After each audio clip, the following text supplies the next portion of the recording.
అంబేద్కర్ కోనసీమ జిల్లా గొంది గ్రామంలో చర్చికి వెళ్తున్నారని 6 కుటుంబాలను కుల పెద్దలు వెలివేశారు.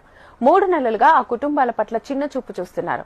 మాట వినకుండా చర్చికి వెళ్తున్నారని వాళ్ల పట్ల కుల పెద్దలు కర్కశంగా వ్యవహరిస్తున్నారు.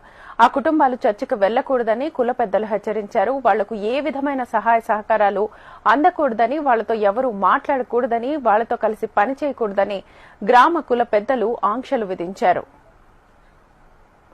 20 సంవత్సరాల నుంచి చర్చకు వెళ్తున్నామని, అకస్మాత్తుగా మమ్మల్ని చర్చకు వెళ్లొద్దని చెప్పడం సమంజసం కాదని ఆవేదన చెందుతున్నారు.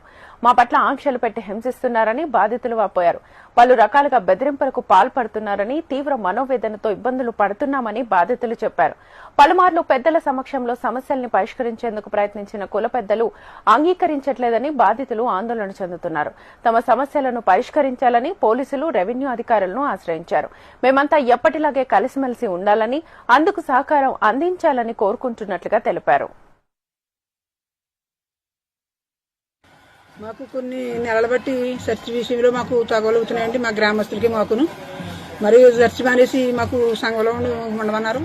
ముందు వరకు అయితే సంఘంలోనే ఉన్నాము. గత 4 నెలలుగాను సంఘం కాడికి పిలచలేదు మమ్మల్ని. మా మగవాళ్ళు సంఘం కాడికి పిలచలేదు. మేము మా పని మేము చేసుకున్నాము. ఇదిగో నెలలు బట్టి ఉపాధి పని కూడా మానిపించేస్తామని, గవర్నమెంట్ ఇదేంటి డ్వాక్రా మానిపించేస్తామని రకరకాలుగా మరి పెద్దలు మాట్లాడుతున్నారండి.